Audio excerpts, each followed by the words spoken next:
Alhamdulillah, Allahumma salli ala sayyidina Muhammad Rasulullah amma ba'du.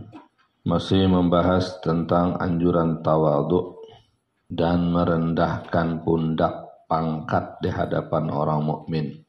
Tawadhu ini wajib karena lelawanannya adalah takabur. Ini amal batin. Kalau kata Imam Hasan al-Basri, tawadhu itu apa? Antakhruja min baitika fala talqa musliman illa ra'aita lahu 'alaika fadlan. Ketika kau keluar rumah bertemu orang siapapun itu, kau anggap orang itu mempunyai kelebihan yang kau tidak punya. Nah, itu namanya tawadhu. Kalau Abu Zaid bilang madam al-'abdu yazunnu anna fil khalqi man huwa syarrun minhu fa huwa mutakabbir.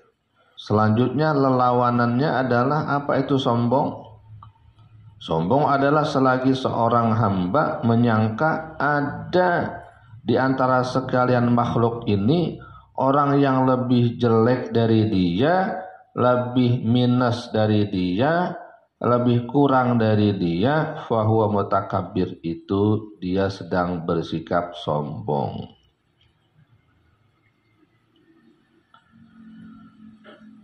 Nah, modal sombong itu apa?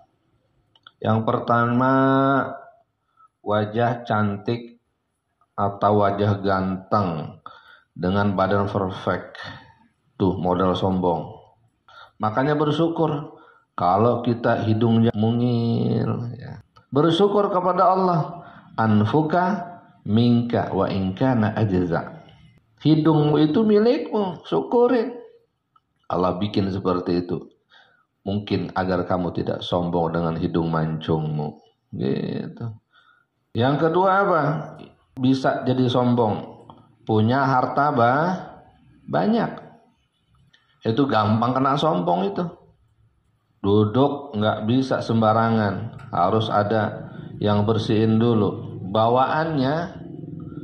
Jadi lupa kalau ntar kalau udah mati. Itu mulut, itu muka, itu hidung. Bakal ditempelkan ke tanah. Minha khalaqnakum, dari tanah kau dicipta dan akan kembali kepada tanah pula. Ketiga, yang bikin orang bisa jadi sombong apa? Punya jabatan tinggi. Anak raja, anak pangeran, anak menteri, anak pejabat, tuh paling gampang nyombong. Giliran di jalanan nggak mau macet. Nah gitu apa tuh? Curut. Ya. Kagak mau macet. Kalau nggak mau macet beli pesawat. Nggak boleh banget dihalangin. Ketiga apa lagi? Yang pertama tadi apa? Yang bikin orang bisa sombong? Fisik yang bagus, wajah yang tampan, yang cantik. Itu modal sombong. Yang kedua? Harta yang banyak. Ketiga? Pangkat jabatan. Yang keempat? Keturunan orang besar, bangsawan, darah biru. Anak raja, anak pangeran. Itu modal sombong. Bahan sombong. Bukan berarti semua orang yang punya itu sombong, bukan. Itu artinya bahan sombongnya ada. Maka kalau punya empat ini, wajah ganteng, wajah cantik, harta banyak, anak pejabat, terus apa lagi? Keturunan mulia, lengkap udah tuh. Maka kalau dia tidak mempelajari ilmu tawadhu, neraka bebiji-bijian udah. Karena ganteng dan cantik ada sombongnya, harus ada tawadhunya. Hidungnya mancung, harus rela berteman dengan orang yang hidungnya sederhana. Contoh Rasulullah SAW ditarik-sarik sama budak mau.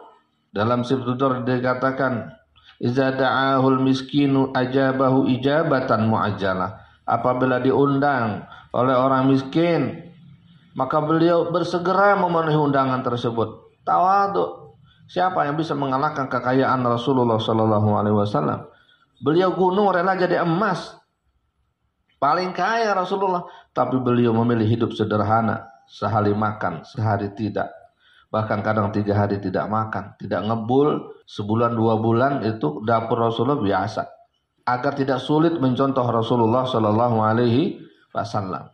Nabi sabdakan ni'mal idamu al-khallu. Senikmat-nikmatnya lauk itu cuka. Coba kalau seandainya Nabi mempraktekkan kehidupan Nabi, praktek kaya. Udah susah kita. Makanan Nabi levelnya KW1 semua. Susah untuk dapat sunnah makan bersama Rasulullah. Tapi ternyata makan lauk cuka saja itu sudah jadi sunnah. Nah, ini nikmat Rasulullah SAW membuat teladan dengan kemiskinan.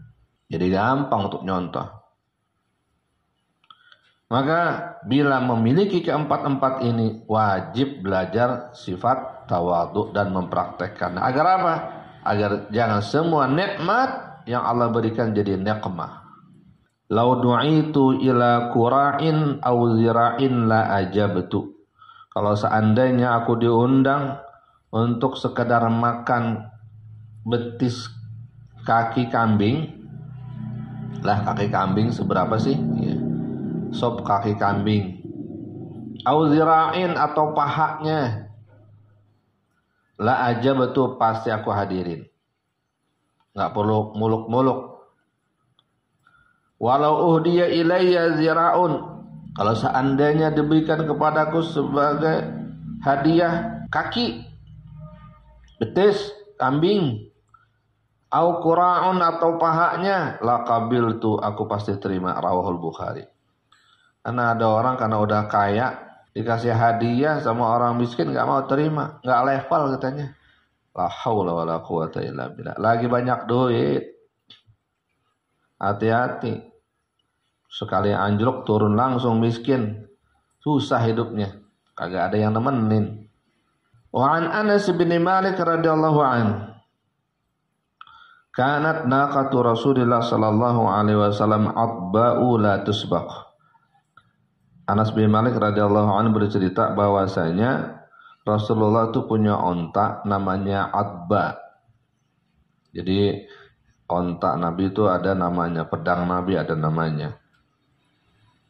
La tusbaqu, ontanya ini larinya kencang, enggak pernah dikalahkan. Aw la takadu tusbaqu, hampir saja tidak pernah kalah. Dalam satu perjalanan, onta atba tadi ini yang selalu kencang itu, faja'a Arabiyun ala ga'udin lahu. Tiba-tiba ada seorang Arabi, Baduy jauh ya, menaiki qa'udin lahu, onta anak. Pernah ketemu naik taksi Arab tuh ya. Drivernya orang Rohingya, cerita panjang tentang Rohingya. Cerita pas lagi itu melintas orang Arab lagi bawa onta kecil. Dia cerita, ini onta katanya, ini semua ga'ud, namanya ga'ud, onta muda. Kalau onta-onta yang besar itu dijual paling ya 3.000 real katanya. Kalau yang muda seperti ini nih bisa 6-7 ribu real ya. Karena ini disukai oleh para orang-orang kaya Arab. Kalau kita pun kambing muda gitu ya. Ini ga'ud namanya. Onta masih kecil. Itu ga'ud. Nah, onta Rasulullah itu yang namanya atba kalau balap atau auto nggak pernah kalah. Nah, onta Nabi itu cepat larinya. Nah, tiba-tiba Rasulullah lagi naik itu, tiba-tiba ini Arabi nggak tahu-taunya melintas, nyalip. Nyalip kendaraan Rasulullah. Fasabaqaha. Lalu didahului. Fasyaqqa dzalika 'alal muslimin hatta arafahu. Maka kejadian ini membuat tidak suka orang muslimin yang menyaksikannya. Kalau bahasa kita tuh songong banget kamu ya. Masa Nabi diduluin gitu. Namanya onta lari ya. Hatta arafahu, sehingga Nabi mengetahui nih kasak-kusuk di belakang ya. Faqala, maka atas kejadian itu Rasulullah sallallahu alaihi wasallam menenangkan keadaan dengan sabda beliau, haqqun 'alallah katanya. Sudah menjadi ketentuan Allah apa? Alla yartafi'a syai'un minad dunya illa wada'ahu. Tidaklah ada sesuatu yang meninggi-ninggi di dunia ini kecuali pasti ada yang merendahkannya. Ada yang mengalahkannya. Makanya Jangan sombong-sombong dengan dunia nih. Ada yang ngalahin. Rawahul Bukhari. RT ada yang di atasnya lagi. RW. RW di atasnya lagi. Ada lagi terus. Sampai presiden. Di atasnya lagi adalah rakyat. Rakyat di atasnya RT. Lah begitu aja terus. Lah coba-coba presiden macam-macam diturunin. Nggak kuat ngelawan rakyat. Rakyat kalau sudah kompak turun. Jadi nggak bisa meninggi. Dan ini pelajaran banget bagi kita. Ya. Lagi pula kesombongan itu adalah maksiat, termasuk dosa besar. Maka berarti tawadhu adalah satu amalan batin yang punya pahala besar. Lagian pula apa yang kita mau sombong-sombongin? Kita ini hakikatnya adalah tanah yang dihidupkan. Mau meninggi-ninggi menjadi langit. Malu kita. Ntar kalau udah mati, semuanya kembali kepada tanah. Kita ini kalau nggak mandi 2 hari, bau. Udah nggak pakai deodoran, ya. Nggak gosok gigi. Coba dah.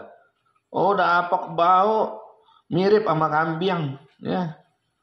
Kambing itu meski bau-bau begitu dijual mahal dia. Mahal. Udah coba kagak mandi 3 hari. Dijual kagak laku. Contoh akhirnya. Enggak. Jadi kita apa yang mau disombong-sombongin? Ilmu mau disombongin. Ya, nasallallahu alaihi wasallam tiba-tiba hilang akal waliyazubillah. Udah, kagak ada harganya. Ganteng, cantik, dibanggain. Tiba-tiba hilang akal. Mau dikata apa? Gak laku. Jabatan, semuanya itu bakal hilang sirna. Enggak hilang di dunia, bakal hilang di akhirat. Limanil mulkul yaum, kata Allah. Siapa hari ini yang rajanya? Yang nyombong-nyombong mana? Maka ketika kita diberikan nikmat, gunakan nikmat itu untuk mencari ridha Allah Subhanahu wa ta'ala.